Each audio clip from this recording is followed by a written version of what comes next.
Welcome to the Relationships Inside Out podcast with Doctors Gregory Siebert and Kimberly Murray, licensed marriage and family therapists.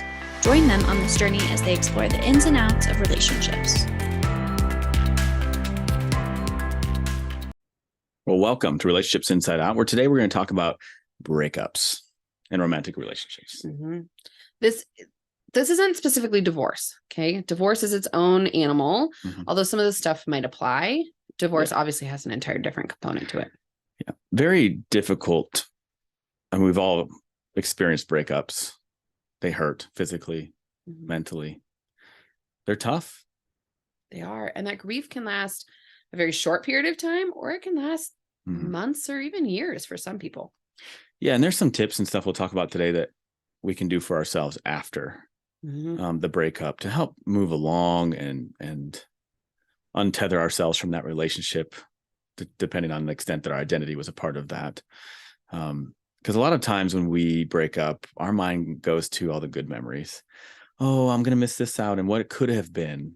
It's almost like this like rose-colored glasses. We have to be realistic with ourselves. What was happening? There's a reason it ended. And we often try to blame ourselves for the reason, and that's not necessarily the best approach either. I think it's important to acknowledge how I could have been better, how I can grow from this. But if we dwell on it as if we're the only reason, not good. Or vice versa, when we totally blame them. Well, they That's were much easier. I like they were that. just a piece of shit, so it's fine. I like that. It makes it easier. And yet, sorry, people, but relationships take two to tango. It isn't linear. It isn't one person. So if you go through a breakup or have gone through a breakup, I encourage you to reflect on both sides. Yes, keeping realistic of they're not all good and they're not all bad either. You are not all good, my dear, but you're not all bad either. Right? So what can we learn from it in terms of, for my next partner, what I will and will not accept? What are my red flags, my non-negotiables, my somewhat malleable boundaries or non-malleable boundaries? But also, where did I contribute?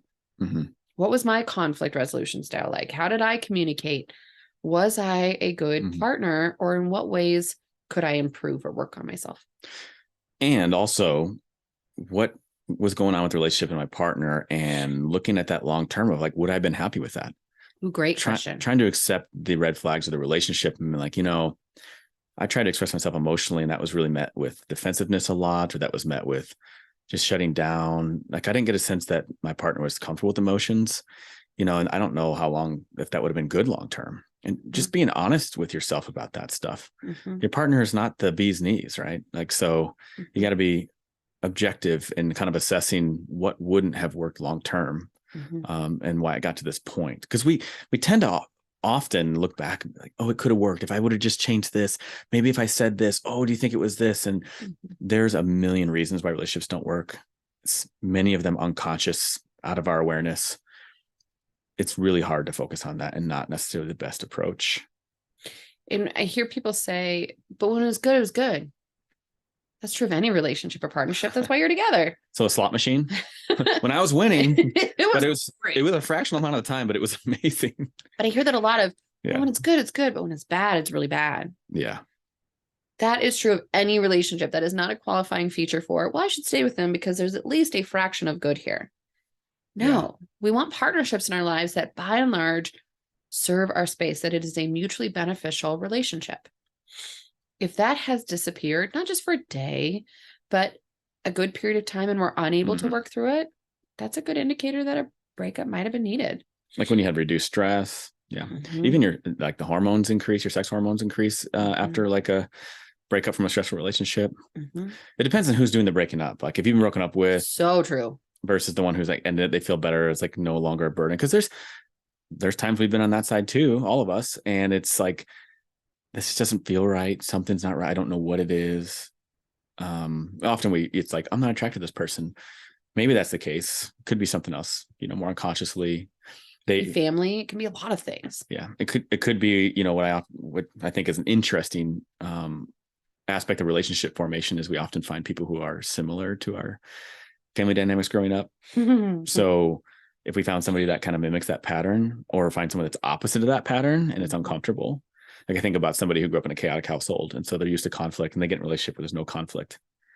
And it's just really uncomfortable. Sometimes we then create conflict just because it's familiar. Yeah. Because this is normal, right? I grew up normalizing conflict, or conflict was normalized growing up, and we don't have this relationship, so something must be wrong. But whatever the case may be, that does change maybe potentially the feeling. You're still experiencing loss on either side of it. Mm-hmm. But that power and control you're talking about of, am I the one choosing this and thus stepping into this grief by choice, or is it being chosen for me? Yeah. Or mutual. Those can have very different ramifications on grief, anger, sadness, joy, relief, whatever it might be. Yeah. And for those who have been broken up with, where there's that loss of control, like I feel like I had no control to make it work. I wasn't given the time and space, right? So there's obviously resentment, there's anger, a lot of the grief stuff. Thinking about, again, going back, oh, what did I do wrong? How could I fix this? How can I change this? This is a great time to, again, we're talking about reflect on yourself. Who are you outside this relationship? And I know that relationships are much harder on somebody if their identity was more involved, their self-worth was involved in it, and they didn't really have much outside. This is long-term. I've invested energy and time. Oh, and that's what's really hard, because there's some relationships that aren't really meant, they're not healthy. And people will slide into them and go through the phases of what society is, oh, get a house and kids and married, but they're sliding because they have so much invested. Yep. And those relationships the research shows, tends not to be happy, versus like an active decision of, these are the flags. Am I willing to commit to these long-term? Because our goal is not to get married. We'll hear couples say like, it'll get better once we're married, or it'll get better once we have kids. Your goal should not be, I'm going to stay with them with the hope of fixing them. The question is, as their flags stand now, can I handle this long-term? Not, well, hopefully it gets better, because all those things do is actually complicate it and make it worse. Yeah. And I want to say this, as we're talking about this, of course, we're talking about romantic partnership breakups, but this also applies to friendship breakups or setting firm boundaries, maybe cutoffs with family that are also necessary for our health. So it can apply across much more than just romantic partnerships. Yeah, great point. And another aspect too that makes it hard is the neurochemistry of attraction. Yeah. So, if you've been with this person and you have bonding chemicals or bonding experiences, so you have vasopressin in men, oxytocin in women, right? Whether that's heterosexual, gay, lesbian, whatever the relationship dynamic might be, then you separate that bond, even on a neurochemical level. That's very hard. There's withdrawal, actual chemical withdrawal. We know from fMRIs that it lights up just the same as when we withdraw from drugs. And it isn't as simple as, oh, I'll just get over it. Your body has to recalibrate its hormone production, has to recalibrate pretty much your entire inside and the way it regulates, because we relied on this person for some of our joy, some of our sense of safety or our sense of connection. And now that has been removed from our circle, right? And this can get even worse in moments of, oh, I had a bad day, I just need support. And I go to pick up my phone. And I can't call them. Or I could just use a hug and there's no one to hug me. That gets so much more raw, because now we're craving those hormones, or there's chemicals within the body, and we don't have a source to get them. And we're relational creatures. 100%. Like we thrive with connection. And this is a very vulnerable and intimate connection, right? Well, at least on the romantic level, and in family too, if you grow up with family, and especially the pressure society puts on of like mother and having a mom and having a dad, and then being like, well, I don't have the greatest mom or dad, and it's not healthy for me to be around them, but I don't feel good about being someone that doesn't have that. I mean, loss, we're talking about grief in general. Or friendships. Sometimes we outgrow those friendships, which is hard to reconcile. I've been friends with them since elementary school, since high school. How do I let them go? My kids know them, whatever it might be. To separate from that friendship can create the same kind of grief and turmoil within the body. But it is the same assessment as a partnership. Is this a mutually serving relationship? Is it healthy for me? Are we a healthy dynamic, or are we more toxic? Is it symbiotic so that we are together and operating together? Or is it mutually beneficial or singularly beneficial for one person? And what we're talking about is logic here, right? We're being rational. And when we have the bonding chemicals, like all that full-fledged, we start making excuses. The rose-colored glasses. Well, I could have done with that. You know what? I could have. Could you have? really could you have? Mm-hmm. And it's very hard when we're attached. We're attached Mm-hmm. to not make excuses for it. And we'll see people get back together. And guess what? The same problems come right back up. And then, oh, why did I do this? Then we break up. And sometimes then we get back together, right? It becomes this cycle of breaking up, getting back together. And that is incredibly toxic. It is. And this is where I was talking a little bit about things to do if you're the one broken up with, or even the one breaking up. How do you remove yourself from it? So one is get connected with others in the community. Like instead of because your identity was probably largely in that relationship. Sure. Right. Other friendships were lost because now you're in a relationship and that's where your priorities went. Get connected back with other people. We're social creatures. We need that. It may not be an intimate level, but that's okay. Hobbies, friendships, community events, volunteering, anything to put you in connection with another human. And it's great if it's aligned with building your identity too, which aligns with your values. What does that look like? Go outdoors, things like that. Church. Yeah. Mm-hmm. Allow yourself to process and cry. What? Allow yourself. It's good to cry? We often see people fighting this. I shouldn't have thoughts about this person. I need to stop thinking. It's just a thought. It's just a feeling. You're allowed to have that. It was an experience you had. It was important to you. Get to know why you're having it. Yeah. Right. Not just that I'm sad or angry and I don't want to feel that, so I'm going to push it away. Okay.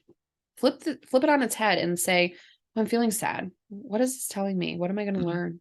Talk to people about Chinese finger trap, right? If you pull and resist, you're not going to get your fingers out. Yeah. Emotions are no different. If we try to pull away and resist, they aren't going anywhere. They're probably going to double down on you. Yeah. Lean in. Until you lean in, your emotions aren't going to disappear. Yeah. You might think they are. And you might feel good for a little bit, but guess what? They're going to come back up in your next partnership, your next loss. And now we're looking at complicated grief or complicated loss. Yeah. I would get in my car and listen to like the saddest songs you can think of and just drive to the mountains. And then when I came back, I was like, okay, I'm good. I mean, I still experienced grief, but it was part of the process. It is a process. This isn't like one and done. Like, okay, I did this. I should feel better now. No, your body, your mind, that needs time. And whatever that time is, that's what it is. And space. Right. I think of the movie, The Breakup. And if you've seen it, they don't really give each other much space. Don't do what that movie did. Okay. Yeah. That is a beautiful depiction of what not to do. Because if we are constantly kind of stepping back into each other's space and seeing each other date or not getting that time and space to heal, that wound is going to stay open a heck of a lot longer. And we often see people trying to stay tethered to the relationship in some way. We'll be friends now. Or I'm going to keep an eye on them on Facebook.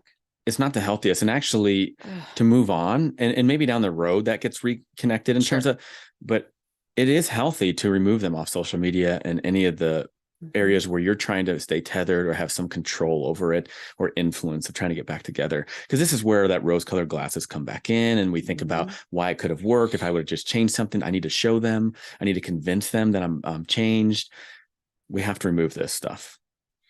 So when we break up, in light of the rose-colored, and we said this kind of at the beginning, it is not helpful to go either they're all good or all bad, or I'm all good or all bad.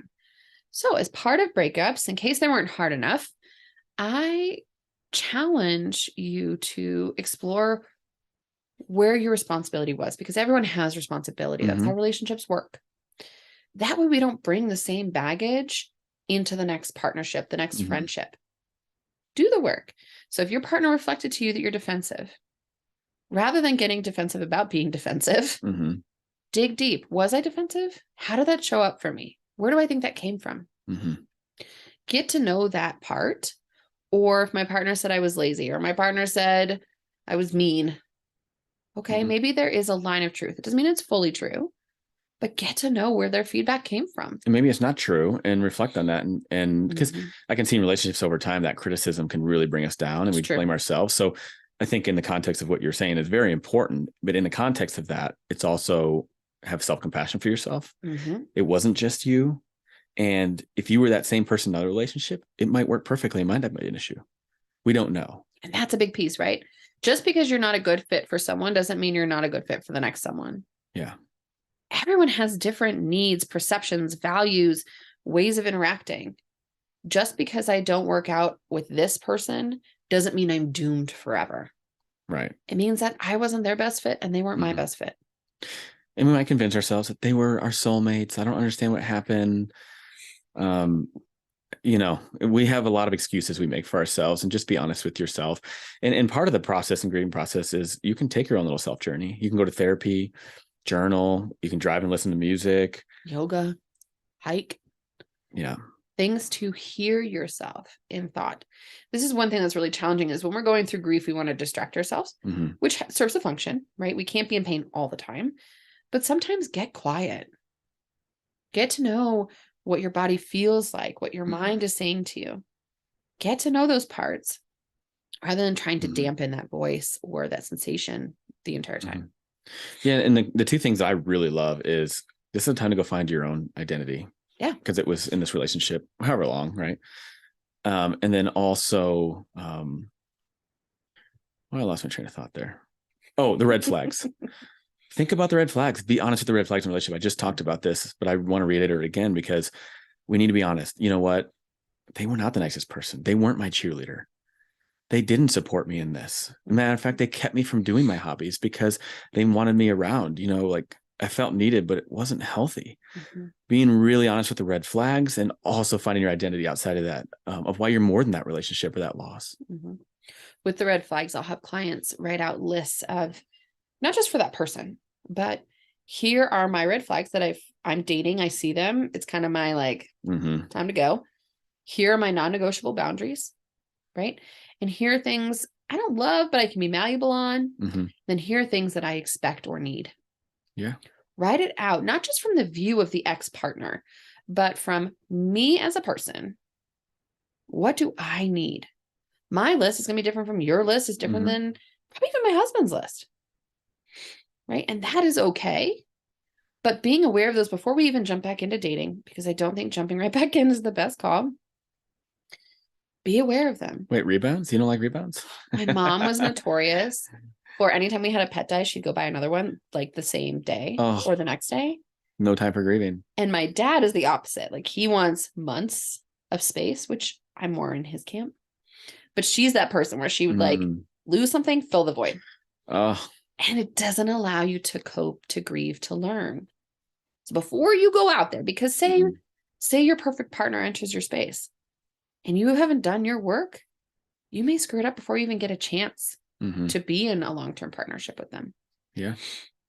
So mapping those out before you go in and then having them written down because, this person's real cute. Okay. It's not a big deal that the sex was great. The sex is great. Yeah. Sex is great. I'll make all excuses in the world. It's fine. It's totally fine that they murdered their mother. It's fine. Yeah. I can overlook that. If you write it out, it holds you accountable from an objective stance, not from a place when we are in lust, infatuation, whatever it might be. Yeah. And I do want to talk on the side too of the person who is wanting to break up or has broken up. Yeah. In the process of breaking up, it's sometimes very hard because you don't want to hurt them. You feel guilty because you're letting them down and you're ending something because I'm sure there's good stuff. And I see the person who's wanting to break up has gotten to a point where they've recognized and seen it probably more objectively and less excuses. Think about it in the sense of you long-term, what's beneficial for you and not how it might impact your partner as a reason to stay in. And I see this sometimes, and this is very unhealthy and scary, is when a partner, threatens suicide or medical stuff to keep the person in. That's emotional manipulation. And that's very hard for the person who wants to end it because they know it's unhealthy. We have to let go of that. You have to focus on yourself and also get that person help and support through this process. That's one thing I recommend to people because I've had clients who have gone through that of it is not your responsibility to keep them safe, to keep an eye on them, which is a painful reality, right? Codependence too. But if you feel safer letting their next of kin know so that they have support, you can do that. If you feel like you need to get a wellness check, you can call that in. Anyone can call in a wellness check. And just to kind of be specific, where were they calling?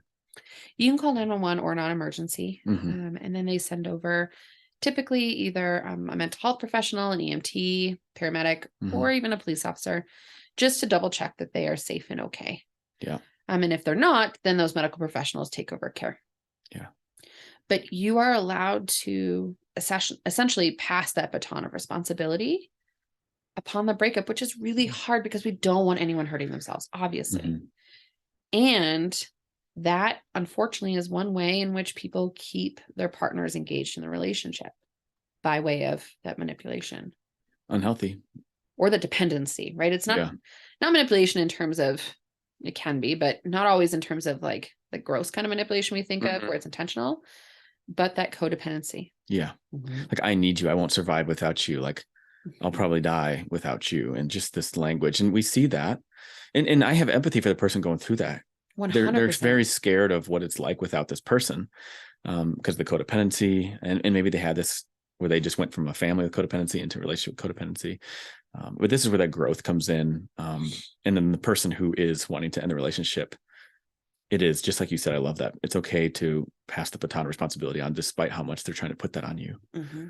You have to focus on your needs. You have to be objective as possible with the red flags and why that's not good for you. You've gotten to that point for a reason. And maybe it's caregiver burnout for all the times that you felt like you had to take care of your partner too, right? Which is not healthy. Mm-hmm. If you're the one breaking up, I would just need to say this. Try to do it in a way that is compassionate, or at minimum, rational. Wait, you don't mean ghost? We are not ghosting. We are not blowing shit up. That creates so much more pain for both partners. Yeah. I know it is more vulnerable and oftentimes more painful or scary to say it face to face, to be calm and rational when I say it, rather than in a fight or just disappearing. And it is so much healthier for both parties if you can sit down and have that conversation. And the caveat would be assessing your level of safety. Of course, if there's abuse and things like that, different story. Totally different story. You might have to leave without safety supersedes anything. Yeah. But in a relationship where that's not the case, absolutely what you're talking about. Good point. Yeah. The person who is like broken up with, I mean, depression is inevitable almost.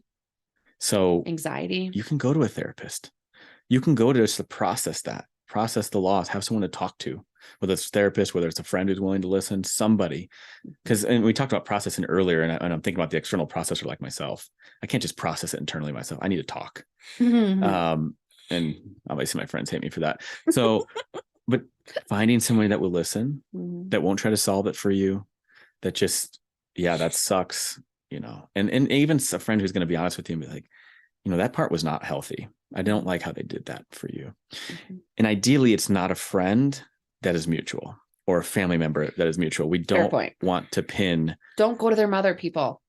Wait, it actually happens. Do not do it. But don't go to their best friend. That's how I win them over, because if I tell the parent how bad they were, they're going to guilt trip the partner back in the relationship with me. Do not triangulate them.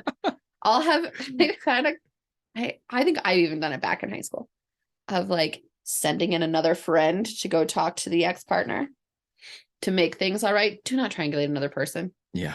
You can get support, but don't make them go talk to your ex-partner. That's very high school. Is it? We do it as adults. And especially because we don't want to put them in there and cause that and them lose both friends. Right? Because essentially they're probably also worried about losing both friends, whatever that looks like. Definitely not their parents. But it happens. It happens because sometimes we are so, I'm going to say desperate, but I don't mean it to sound harsh. We're so desperate for this partnership not to end that we will go to any length. Yeah. To stay tethered. Yeah.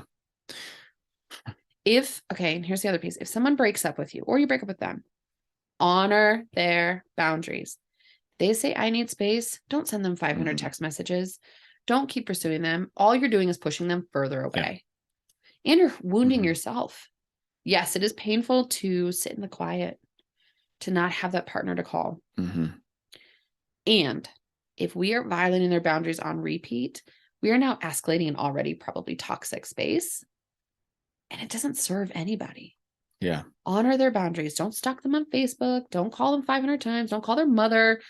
Give them the space they need. And when breakups are happening, or there's maybe some, I guess, awareness that might come to that, the pursuer distancer dynamics become very real. Especially the person who's like wanting the boundaries, then the pursuer pursues more. Yep. And this is often And the unconscious, right? distance is more. And distance is more. And almost it's like it's a self-fulfilling prophecy. Yep. Wait, they're distancing from me. I can't lose them. I need to get them. I get them. And then it's like pushes away further. Done. Or like a partner, even if they're not wanting to end it, that could potentially push it over the edge, especially when they say slow down and then you pursue more. It's really hard. This creates that space where we have to have tolerance for discomfort. If you don't have the tolerance, go get support, right? This is not a tolerance that you may know if you have until you are faced with it. Yeah. And that's hard. It's hard to sit through that pain, to grieve. Grief is not something we readily talk about or really support. Yeah. Like for most jobs, say your loved one dies, if it's a close family member, I think the average is like 3 days of bereavement, which is an absolute joke. A spouse is, I think, 5 or 7 days, which we all know it takes far more than that. But our culture kind of sweeps grief under the rug. And especially for men. Yeah. With men, it's like, suck it up. Wait. You need to be tough.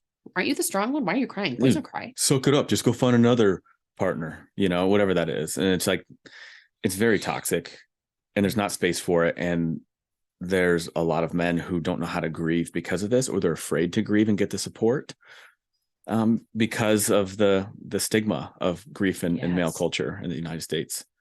You're supposed to be tough. You're supposed to be strong for your family. And that shows up even in families, right? Yeah. You might be used to being the quote unquote strong family member. So I can't go lean on my family for support because I support them. They don't support me. This is that moment to learn what it's like to support or to get support. That may have been a reason your relationship didn't make it anyway. Because if you are not willing to be vulnerable and open and lean on support, a relationship can't sustain. Yeah. It has to be a mutual sense of vulnerability, a mutual sense of we're going to fall apart and we're going to be able to support each other. Yeah. It can't always be the messy one. And support your male friends and family members if they're going through this. Allow them to grieve, allow them to cry, please. And don't just buy them a beer and tell them to go hook up with someone. Not helpful, but it happens. Just get back on the saddle. So I do want to go back to what you're talking about, boundaries. And I think this is very important. And for one reason is you could do everything we're talking about and give your partner space. And then your partner comes back and be like, you didn't call me for a week. What? Wait, what? You told me to give you space. It's very confusing. It's very complex, but this is where communication is key with establishing boundaries of what this is to look like moving forward. What are your expectations? What are your hopes? And it may change. I know it's scary when you get a sense of permanence, like this is over forever. It may not be. There may be a hiatus and then you guys become really good friends. It's possible. But very clear boundaries and expectations, because it's hard when you're the partner who's given space and then they're like, well, you didn't call. Like, why didn't you call me? Well, you told me to slow down. Well, that's not what I meant. I see this and I'm like, this is very confusing, very mixed messages and very tough for the person who's like this anticipatory loss. Yeah. We'll hear people say, give me space. And then you give them space. And then they're like, why didn't you chase me? Kind of a deal. Oh my gosh. Probably in a bigger picture of things. Cause when you're in it, it hurts. Yeah. And when you're in it, it hurts. But if you step out objectively, look at a red flag, unhealthy. Yes. And we've all got our unhealthy parts. I want to be really clear. Not me. Go ahead. What, Greg? Are you being defensive? We all have those parts. Get to know yours as much as you're getting to know your partners. You don't want to carry that either back into this relationship if you get back together, into your next friendship, your next partnership, into your in-law relationships. You don't want to bring these toxic traits with you. Learn them. Get to know them. It doesn't mean you're ever going to be fully done working on yourself. Let me be really clear. Yeah. But if I just learn how to do these things, now I'm the perfect partner. That's not a thing either. But we most certainly can improve how we relate to other people. One thing that I love to discuss in this context of like either saving a relationship or deciding whether this is the best relationship for you is discussing values. One that I see come a lot in heterosexual relationships is the male socialized to make money. Yes. You go to work and you make money or you're pathetic. And so you work. You have to be tough and masculine, all the things. And you work and you work and you work and you throw money at your family to go on vacations. You do all the stuff and they don't feel connected. because their value isn't in money. Mm-hmm. Their value is in connection. Well, that's not my value. And this is something that has to be explored. And whether it's truly a value or a cultural thing, because this causes division. And this is where going back to the idea of the red flags and being objective and, well, this is their values. Is this something they're willing to change? And I see that cause so much distress in relationships, that difference in values that aren't picked up on early on. And please don't wait until date 482 to have this discussion. Because if I am now in love with this person and then I'm like, oh, by the way, what's your religion? Do you want to have kids? What are your political beliefs? And then they say the complete opposite. Oof. What's your value on family time? Right. Are you able to create boundaries around family time? Do you like travel? How close are you with your parents? Mm-hmm. What are your expectations? Yeah. Right. If I fall in love and I'm getting married, I actually had a client who went through something similar. They got married and then they talked about wanting kids. Guess what? They didn't have the same views. Oh. There is no like compromise and we're either going to have kids or we won't. There's one of two choices, right? And that was an irreconcilable difference, right? Mm-hmm. We could not come back together because, no, I want children. And the other partner, not zero interest. Yep. Have these early on. That goes against a lot of pop culture, which says like, keep it light in the beginning. Mm-hmm. Sure, the first couple of days you can keep it light. But start to ask, tell me about your values of this, your perspective on that. Yeah. That goes with those red flags. And I want to identify them before I'm real deep in this. And Gottman has the great card deck. That's a free app that you can download that has questions for like first date questions or like getting to know your partner. Mm-hmm. And it goes over a lot of stuff that none of us talk about that I'll go over with couples who've been together for 30 years who have never discussed. And the other thing along with what you're saying is early. I think it's a continual discussion also, because people's values change. I've had this couple where they both wanted kids and then the other one decided not to want you got to kids. play your partner. Yeah. And so that, they're dealing with that and that's tough, and values do change. It's okay. Mm-hmm. And that's up for us to decide whether that's end or meant. And then again, if you break up, going back to what we talked about, one, don't stay for the guilt of the partner and protecting their emotions around it. And then if you're the one broken up with, find a way to grow. Identity outside the relationship, talk with someone, process it, grieve, allow yourself to grieve. Don't fight the emotions that are coming with it. With the value piece too comes intimacy, right? If I choose to be intimate before marriage, which the vast majority of Americans do, say that is our choice as a partnership. Notice certain things. Is my partner attentive to my physical needs, or is it just his or her needs? Are they interested in the same kind of sexual relationship that I am? Do I feel safe in this space? Am I able to talk openly about what feels good or does not feel good for my body? Yeah. This goes in that bucket. Sometimes I hear people say like, of red flags to look at, right? Yeah. Yeah. Of the sex wasn't good, but it'll get better. It'll get better. Or yeah, they didn't really listen to my needs, but I'm sure they will later. Pay attention to those. Because that is a big red flag. The excuses, yeah. And I look at it like not like, oh, red flag danger. I look at it as this is an observation, like an interview. Evidence, collecting data. Yeah, collecting data. This is interesting. Like this is something about them. Like, is this something I want to live with long term? Could I do that? And granted, it's hard to predict the future. Sure. You're just trying to be as honest as you can. I don't know if I want a partner who doesn't value intimacy in the same way, or doesn't show it in the same way, or doesn't know how to communicate emotions and be open and vulnerable like I can, or something, right? Or a selfish lover. Yeah. That doesn't just mean in terms of sex, right? Are they only wanting their back scratched? Are they only wanting touch for their body, or are they willing to give it back to mine? Are they only wanting their love language met? If that's sex, gifts, doesn't matter. Yeah. Or are they interested in pursuing mine? Are they interested in learning about me and mine? Yeah. And this is all what we're talking about is all reasons that we can come up with of why it broke up, but also reasons to look at future dating. In future dating. And this is why I love, even after a breakup as an individual, going to process a relationship, because then you can get insight of like, what were the dynamics? Oh, I was actually like enabled and I didn't have an identity in here, or this was codependent, and just getting insight for yourself on it. And I like that as another way to help process it all. Revisiting hobbies, interests, things you love, developing new ways of self-care, really becoming independent before you enter that next partnership, especially if you're prone to codependency. We don't want you to be fiercely independent where you can't lean on your partner at all, but being able to stand on your own 2 feet. I tell people, and this is kind of controversial, but you shouldn't need your partner. You should want your partner. Yes, I need my partner's help sometimes. That's the reality of it.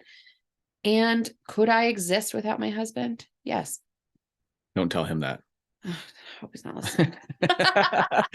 Now, could he live without me? Absolutely not. Right. But getting stable in myself and secure in myself, separate from that partner, is so, so, so important. Yeah.